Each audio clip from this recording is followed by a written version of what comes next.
नमस्कार प्रिय विद्यार्थियों, कैसे हैं आप सब लोग। एक बार फिर से मेरे YouTube चैनल मंजू ज्ञान धारा पर आपका हार्दिक अभिनंदन है। आज हम जानेंगे संधि और उसके भेद। संधि को मैं बिल्कुल आसान तरीके से आपको पढ़ाने का प्रयास करूंगी। 3-4 पार्टों में हमारी क्लासें पूरी हो जाएगी और ये क्लास जो संधि की मैंने आपके सामने जो प्रोवाइड की है सभी प्रतियोगी परीक्षाओं के लिए, जिसमें हिंदी आती है, संधि आती है, उसके लिए उपयोगी रहने वाली है। इसमें मैं आपको बताऊंगी भी संधि में आपको मुख्य रूप से किन किन बातों का ध्यान रखना होता है, तो संधि से आने वाला कोई भी क्वेश्चन आपका गलत ना हो।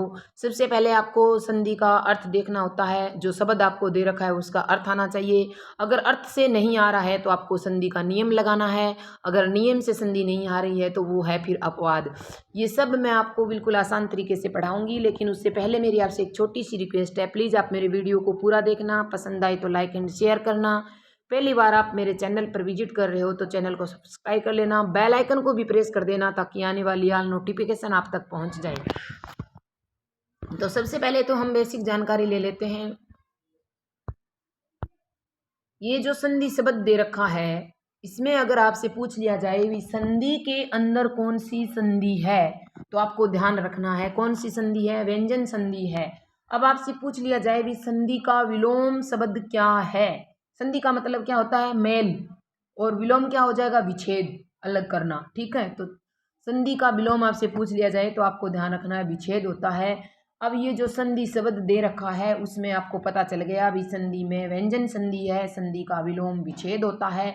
जब संधि के अगर आपसे बोला जाए कि संधि का विच्छेद करो तो आपको ध्यान रखना है संधि विच्छेद कैसे होगा।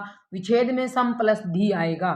क्या आएगा, सम प्लस धी, आपको ध्यान रखना है। ये जो सम है, जो सीधा जो सम होता है जिसमें हलंत नहीं होता है उसमें होता है, इसका अर्थ होता है समान। क्या होता है, इसका अर्थ समान होता है। और जो ये हलंत लगा होता है इसका अर्थ होता है अत्यंत पास पास। क्या होता है, अत्यंत पास पास। और धी का मतलब होता है धारण करना। धी का मतलब क्या होता है, धारण करना। यानी ऐसी वर्ण ध्वनि जो अत्यंत पास पास आती है या अत्यंत पास पास आकर एक ध्वनि में विकार पैदा कर देती है या एक ध्वनि परिवर्तन कर देती है, उसे क्या कहते हैं, संधि कहते हैं। जैसे यहाँ देखो एक शब्द लिया है मैंने, क्या लिया है, विद्यालय। अब इसका हम संधि विच्छेद करेंगे तो विद्या प्लस आल्य, क्या आएगा, विद्या प्लस आल्य। यानी विद्या का जो घर होता है, विद्या का जो भवन होता है वो विद्या प्लस आल्य। तो आपको ध्यान रखना है जो ये विद्या है इसका ये प्रथम शब्द है और आल्य है ये दूसरा शब्द है। तो संधि में प्रथम शब्द का अंतिम वर्ण, जो प्रथम शब्द है उसका अंतिम वर्ण ये यहाँ पर क्या आ रहा है, आ रहा है। ठीक है, आ, फिर धन लगाओ आप। और दूसरे शब्द का प्रथम वर्ण, ये आल्य दूसरा शब्द है उसका प्रथम वर्ण क्या है, आ है। आ और आ जब मिलेंगे तो किसका निर्माण हो जाएगा, आ का निर्माण, एक नई ध्वनि में परिवर्तन हो जाएगा। जब दो शब्द पास पास आते हैं, दो वर्ण पास पास आते हैं और एक ध्वनि में विकार पैदा कर देते हैं, ध्वनि परिवर्तन कर देते हैं, तो वो क्या कहलाते हैं, संधि कहलाते हैं। आपको ध्यान रखना है प्रथम शब्द का अंतिम और दूसरे शब्द का प्रथम वर्ण मिलके जो परिवर्तन करते हैं वही क्या है, हमारी संधि कहलाती है। अब हम बात कर लेते हैं संधि की परिभाषा को लेकर। एक आसान शब्दों में देखें, दो वर्णों के मेल से, जब दो वर्ण आपस में मिलते हैं उससे जो उत्पन्न ध्वनि होती है, उस ध्वनि में जो विकार होता है उसको क्या कहते हैं, संधि कहते हैं। तो आपको ध्यान रखना है जब दो शब्द आ जाएं, जब दो शब्दों का मेल होता है वहां पे संधि नहीं, समास होता है। आपको ध्यान रखना है, पेपर में कंफ्यूज नहीं होना है। ये कई बार पूछ लिया जाता है ये दो शब्दों के मिलने से संधि का निर्माण होता है या दो वर्णों के मिलने से। तो आपको ध्यान रखना है दो वर्णों के मेल से जो उत्पन्न ध्वनि होती है उसमें जो विकार पैदा होता है उसको संधि कहते हैं, और शब्दों के मिलने से जो होता है उसको क्या कहते हैं, शब्दों से मिलते हैं उसको समास में लिया जाता है, समास की परिभाषा होती है। तो इसमें आप आगे देखो, मैंने एक शब्द लिया है जीवाश्म। क्या लिया है, जीवाश्म। जब हम इसका संधि में विच्छेद करते हैं तो देखो जीव प्लस असम, क्या है, जीव प्लस असम। तो ये जो प्रथम शब्द है इसका अंतिम वर्ण आपको देखना है। अंतिम वर्ण क्या आ रहा है, ए आ रहा है। और ये जो दूसरा शब्द असम है इसका प्रथम वर्ण क्या आ रहा है, ए आ रहा है। ए प्लस ए मिलने से एक ध्वनि में विकार पैदा हुआ है और एक नई ध्वनि का निर्माण हुआ है, वो ध्वनि क्या है? आ है। तो अब आपको संधि की परिभाषा अच्छे से समझ में आ गई होगी। एक होता है संयोग, ये तो है संधि। संयोग किसे कहते हैं?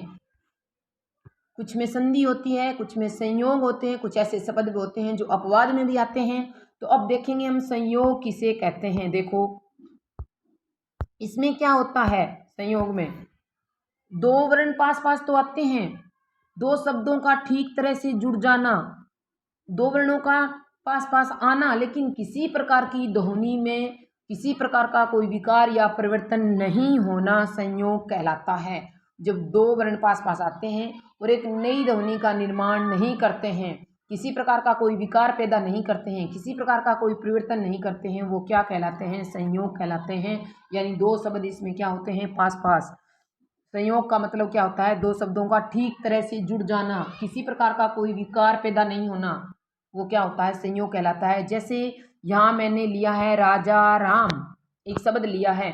जब इसका हम विच्छेद करते हैं तो राजा अलग है, राम अलग है, लेकिन इसका जो प्रथम ये शब्द है उसका अंतिम वर्ण आ है, और जो ये दूसरा शब्द है उसका प्रथम वर्ण आ है, लेकिन आ मिलने से किसी प्रकार की ध्वनि में विकार या परिवर्तन नहीं आया है। ये बात आपको ध्यान रखनी है। जहाँ पर दो शब्द दो वर्णों के मिलने से किसी प्रकार की ध्वनि विकार पैदा नहीं होते हैं, वहां पर संधि नहीं संयोग होता है। ये राजा राम जो मैंने दे रखा है, राजा अलग है, राम अलग है, राजा राम, आप कितना भी जल्दी बोल के देखो, किसी प्रकार का कोई विकार या ध्वनि परिवर्तन नहीं होता है। इसलिए आपको ध्यान रखना है, ऐसे जो शब्द आएंगे उसमें संधि नहीं संयोग होगा। ठीक है। अब नेक्स्ट स्लाइड हमारी क्या कह रही है, देखो अब हम बात करेंगे संधि के प्रकार को लेकर। विसंधि कितने प्रकार की होती है? तो आप सभी को पता है संधि मुख्य रूप से तीन प्रकार की होती है। कौन कौन सी होती है? स्वर, व्यंजन और विसर्ग।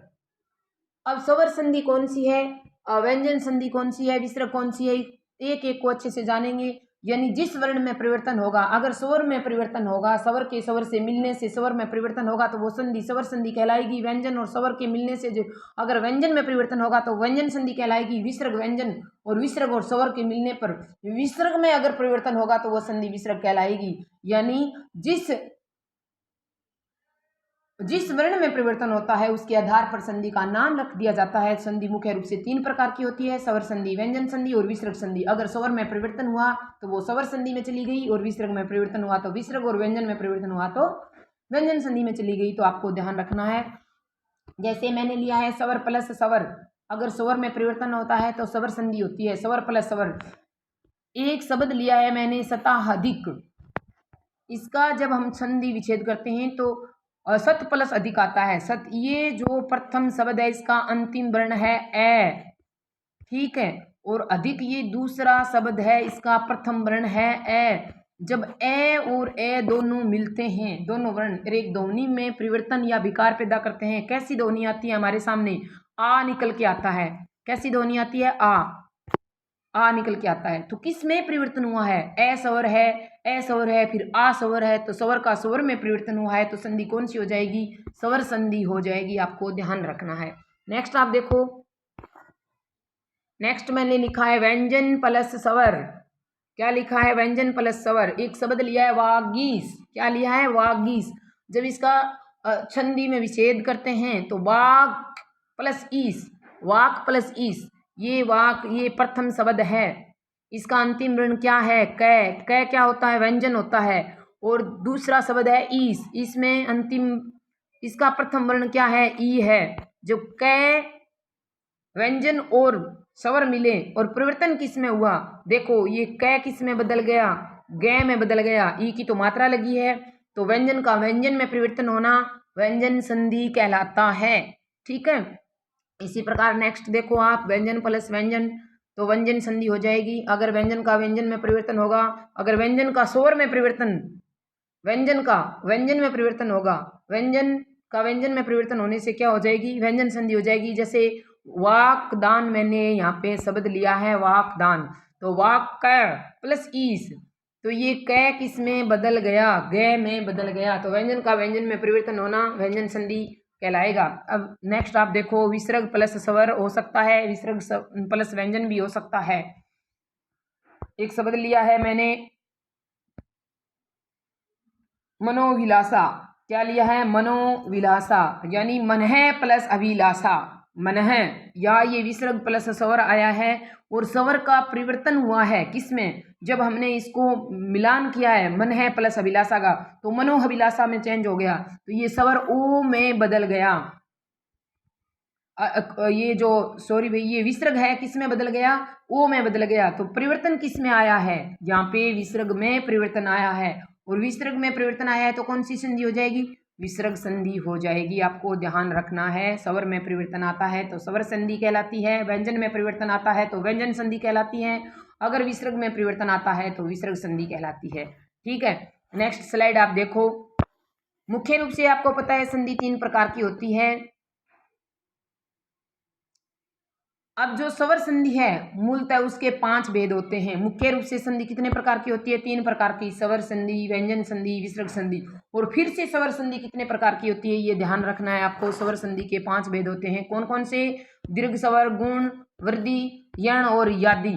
एक एक संधि को अच्छे से मैं आपको पूरे अर्थ, नियम और फार्मूला व अच्छी ट्रिक के साथ मैं पढ़ाऊंगी।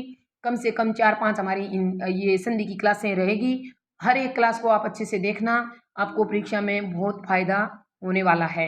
अब आप देखो, संधि का संधि विच्छेद करते समय आपको किन बातों का ध्यान रखना है? मुख्य रूप से 3 बातों का ध्यान रखना है। कितनी बातों का? जब आप संधि का संधि विच्छेद करते हो तो मुख्य रूप से 3 बात आपको दिमाग में रखनी है। अगर 3 बात आप ध्यान में रख लेते हो तो मुझे पक्का विश्वास है संधि का कोई भी क्वेश्चन आप गलत नहीं करने वाले हो। सबसे पहले आपको क्या ध्यान रखना है? कोई शब्द अगर आपको मिल गया, ठीक है, कोई शब्द आपको मिल गया, उस शब्द को आप देख रहे हो, अगर आपको अर्थ आ रहा है तो आसान तरीके से आपको संधि आ जाएगी। अगर अर्थ काम नहीं कर रहा है तो उस पर आप नियम लगा कर देखो कि कौन सी संधि का नियम लग रहा है। अर्थ और नियम दोनों ही काम नहीं कर रहे हैं तो इसका मतलब वो अपवाद में चली गई, वो संधि किस में चली गई?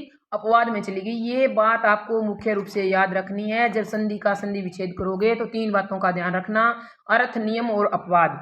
तो अब हम इसी आधार पर दीर्घ संधि को आज इस क्लास में हल करेंगे, दीर्घ स्वर संधि को। उसके बाद आगे हर एक संधि को हर क्लास में मैं अच्छे से आपको समझाऊंगी। कुछ मैंने संधि के सूत्र लिए हैं, कुछ अर्थ के आधार पर समझाऊंगी, कुछ ऐसी ट्रिक भी मैंने शामिल की है। ट्रिक के माध्यम से आप संधि के सवाल को हल कर सकोगे। हमें तो परीक्षा में सफलता हासिल करनी है, विद्वान तो बनना नहीं है। तो फिर हम कैसे भी एन प्रकार कैसे भी संधि को याद रखें, या तो फिर सूत्र के माध्यम से, या अर्थ के माध्यम से, या फिर किसी फार्मूले या ट्रिक के माध्यम से इसको आपको याद रखना है।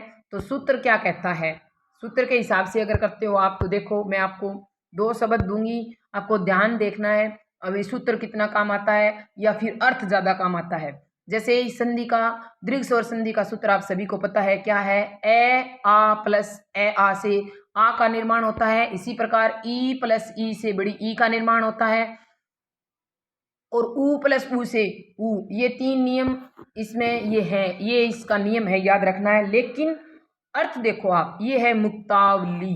क्या है? मुक्तावली। इसके आपको 4 ऑप्शन मिलेंगे, मुक्त प्लस अवली, मुक्ता प्लस अवली। तो ये जो मुक्तावली है इसका अर्थ अगर आपको आ रहा है तो आपकी संधि बिल्कुल गलत नहीं होगी, आपका संधि विच्छेद है वो बिल्कुल गलत नहीं होगा। अब कई बार क्या होता है, जब हम शब्द का अर्थ आता नहीं है तो कंफ्यूज में चले जाते हैं, भी मुक्ता करना है या मुक्त करना है। तो देखना है, मुक्ता प्लस होता है, मुक्ता का मतलब होता है मोती, और अवली भी लिख सकते हो आप, सही है, और आवली भी लिख सकते हो, ये दोनों सही है। इसका अर्थ होता है कतार या पंक्ति, यानी मोतियों की कतार या पंक्ति। तो अब आपको देखना है, अगर यहाँ पे आप संधि विच्छेद करते हो और मुक्त प्लस अवली करते हो तो ये तो आपका नियम तो सही है। देखो नियम के हिसाब से तो ये मुक्त है, ठीक है, मुक्त, और प्लस में आपने अवली कर दिया, अवली आवली दोनों सही है। लेकिन यहाँ क्या है, मुक्त में ए, ठीक है, और यहाँ भी ए, और ए मिलकर आ कर रहे हैं। नियम के हिसाब से आप देखोगे तो आपको लगेगा भी मुक्त प्लस अवली बिल्कुल ठीक है, लेकिन इसमें नियम काम नहीं कर रहा है। क्यों नहीं कर रहा है? देखो, मुक्त का मतलब तो होता है खुला, स्वतंत्र। क्या जो कतार या पंक्ति है वो स्वतंत्र हो सकती है? बिल्कुल नहीं। तो आपको ध्यान रखना है यहाँ पे आपका जो नियम है वो काम नहीं कर रहा है इस संधि का, इसमें आपका अर्थ काम आएगा। तो सबसे पहले संधि को हल करने के लिए आपको अर्थ में जाना है, उसके बाद अगर अर्थ काम नहीं आए तो नियम में, और नियम के बाद आपको अपवाद में जाना है। तो यहाँ अर्थ क्या कह रहा है, मुक्तावली यानी मोतियों की कतार या पंक्ति। तो इसका सही संधि विच्छेद क्या होगा, मुक्ता प्लस आवली भी कर सकते हो, अवली भी कर सकते हो, ये दोनों सही है, आपको ध्यान रखना है। नेक्स्ट आप देखो, दूसरा शब्द मैंने लिया है मुक्ता आकाश। अब देखो मुक्ता आकाश, अगर नियम से देखें हम तो आपको 4 ऑप्शन मिलेंगे, उसमें मुक्ता प्लस आकाश भी मिलेगा, मुक्त प्लस आकाश भी मिलेगा। तो देखो अगर आप नियम पर चलते हो और ऐसे करते हो मुक्ता धन आकाश करते हो आकाश, तो देखो यहाँ पर आ है और यहाँ पर आ है, तो नियम तो सही कह रहा है, आ प्लस आ यानी आ का निर्माण हो रहा है। लेकिन ये ध्यान रखना है आपको, इस शब्द का आपको अर्थ आना चाहिए, मुक्ता आकाश, मोतियों का आकाश कभी नहीं होता, ये आपको दिमाग में रखना है। यानी मुक्ता आकाश करोगे तो आपका गलत हो जाएगा, लेकिन ऑप्शन में आपको मुक्ता मिलेगा, मुक्ता प्लस आकाश मिलेगा आपको, इसलिए आपको इस शब्द का अर्थ आना बहुत जरूरी है।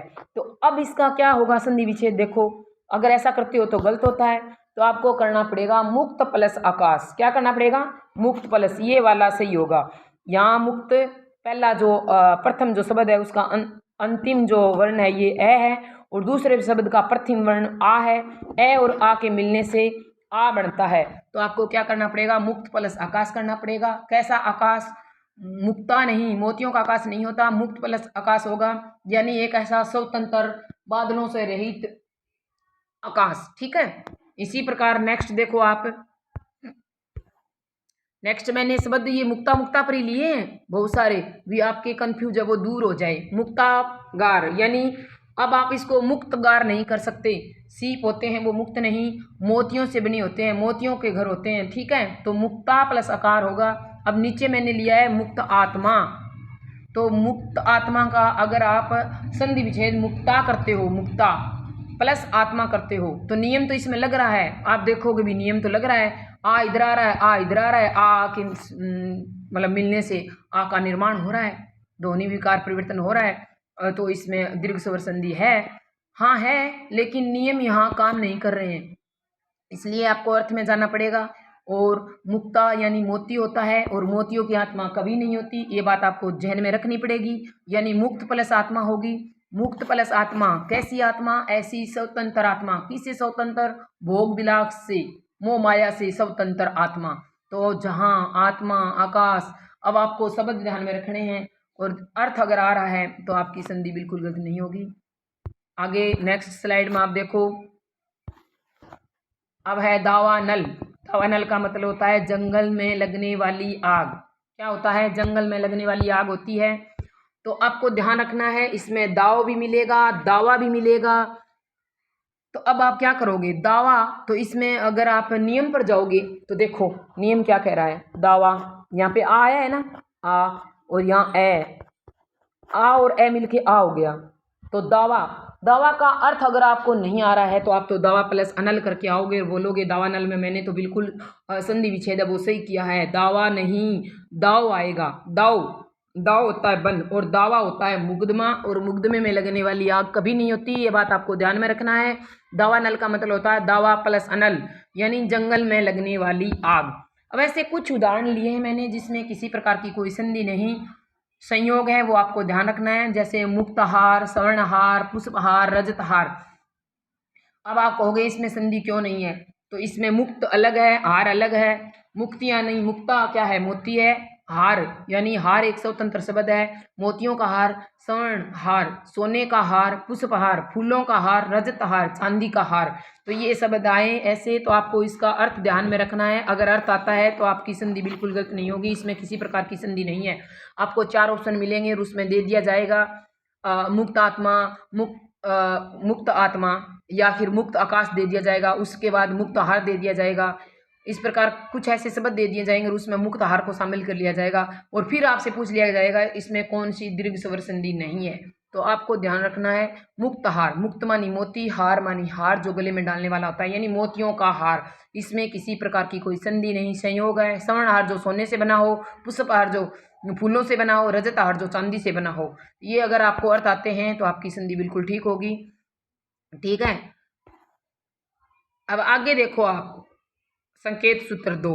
ये तो ए आ के मिलने से आ के मिलने से आ का निर्माण। अब है ई पर बात करेंगे हम। ई जब छोटी बड़ी मिलती है तो बड़ी बनती है, जब छोटी बड़ी दोनों यानी ई मिलती है तो ई। ये तो है इसका सूत्र, लेकिन इसमें आपको ध्यान क्या रखना है वो देखें आप। ये दे रखा है ग्रीस और ये दे रखा है सतीश, इन दोनों का आपको संधि विच्छेद करना है। तो ग्री प्लस ईस, ग्री प्लस ईस। अब आप ऐसे कर लेते हो ग्री प्लस ईस, तो ये क्या है छोटी ई और इधर क्या है बड़ी ई, और दोनों के मिलने से क्या बन गया, बड़ी ई बन गया। तो आपको पता है भी ई का नियम किस संधि में लगता है, ऊ का, आ का नियम दीर्घ स्वर संधि में लगता है। लेकिन यहाँ पे आप कंफ्यूज हो जाते हो, ग्री एक आपको छोटी ग्री मिलेगी, बड़ी भी मिलेगी, ऐसे गिरी ये बड़ी मात्रा भी मिलेगी। तो आप ये कंफ्यूज हो जाते हो कि ग्रीस में ग्री री है वो बड़ी आएगी छोटी आएगी, इसको आपको ध्यान रखना है। तो इसमें क्या करना है, गिरी क्या है, पुल्लिंग है, और जहाँ पुल्लिंग आए वहाँ पे आपको ये की मात्रा छोटी लगानी है। और सतीश देखो, सती क्या है, सती क्या है, स्त्री है सती, सती प्लस ईस दोनों हैं ई के। इसमें भी ईस है और इसमें भी ईस है, लेकिन यहाँ गिरी छोटा है और सती बड़ा है, तो इसमें कौन सी ई छोटी आएगी कौन सी बड़ी आएगी, इसको कैसे याद रखेंगे। तो आपको ध्यान रखना है जहाँ पुल्लिंग की ध्वनि आए वहाँ पे क्या आएगा, छोटी ई की मात्रा आएगी। जैसे गिरी, गिरी क्या है, पहाड़ का पर्यायवाची शब्द है, पहाड़ क्या है, पुल्लिंग है, तो इसमें क्या आएगी, छोटी की मात्रा।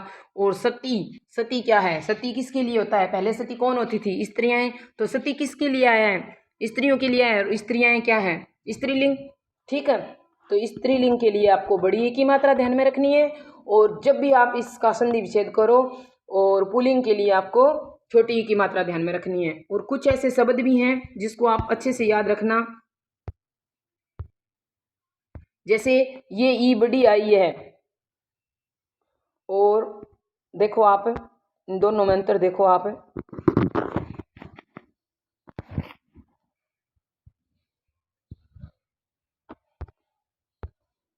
यहां मैंने कविंदर लिया है, इसमें छोटी ई है, और यहां मैंने सतीश लिया है, इसमें बड़ी ई है। इसका क्या कारण है, इसको कैसे याद रखेंगे, जब हम संधि का विच्छेद करेंगे तो इसमें हम कंफ्यूज होते हैं, भी ई बड़ी आएगी छोटी आएगी। तो आपको ध्यान रखना है इक्स, ईस और इप्सा, इसमें हमेशा ई बड़ी आएगी। अगर ई के बाद तुरंत बाद अक्षय आता है तो ई हमेशा बड़ी आती है।